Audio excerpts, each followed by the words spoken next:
Welcome back and happy Tuesday. We do have some patchy precipitation around in the Treasure Valley and some light snow up in the mountains. We are going to see a more steady precipitation developing as we head towards the afternoon and evening. We saw that steadier precipitation.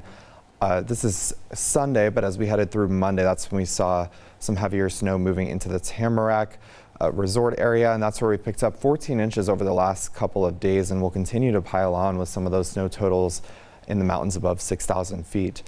Through the day and into tomorrow. But for the Treasure Valley, it is going to be mild, so that means all rain, and we'll look at those temperatures climbing into the lower 50s. Pretty seasonable for mid-March. And as we do head into the afternoon, some of that rain does begin to fill back into the Treasure Valley, and we'll see that steady snow from Stanley up to McCall and into the Ketchum area. We'll watch those snow levels rising throughout the day, so that is going to increase that avalanche danger. We do have avalanche warnings just issued by the Sawtooth Avalanche Center.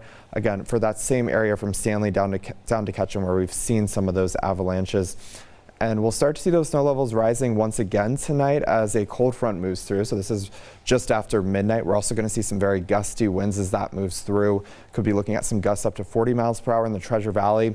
And then between 3 and 5 a.m. that moves through the Magic Valley, and that's where we could be looking at gusts as high as 55 miles per hour for places like Twin Falls.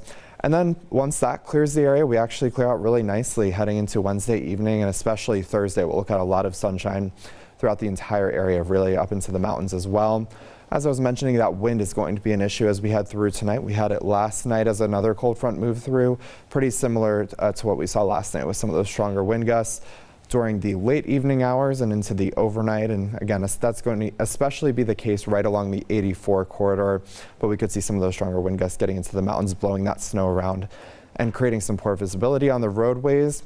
As we head through the afternoon in the Treasure Valley, we'll see, again, some of that rain filtering back in, but then we get a little bit of a break into the evening before that cold front does push through, and that's when we'll see the potential for some heavy downpours and even some flashes of lightning and some thunder. Into the west central mountains, we'll also get a little bit of a break in the action during the evening, and then it's really after midnight when we'll see a burst of heavier snow in the mountains and some heavier rain into the lower elevations. For our east central mountains, we do have that winter storm warning in effect from Stanley down to Sun Valley, where we'll continue to see that snow piling up throughout the afternoon and especially overnight tonight into Wednesday morning. For the Magic Valley, we're looking at some light rain this afternoon and into the evening. And then again, we're looking at that break right around dinner time all the way through about midnight. And then we start to see conditions deteriorating again throughout the overnight with some strong wind gusts and a brief downpour as that cold front moves through. We'll watch that cloud cover decreasing on Wednesday. It will be a little bit cooler into the 40s, but a lot of sunshine for the Treasure Valley for Thursday and to close out the week on Friday. So fantastic weather for your Friday evening plans and into the weekend.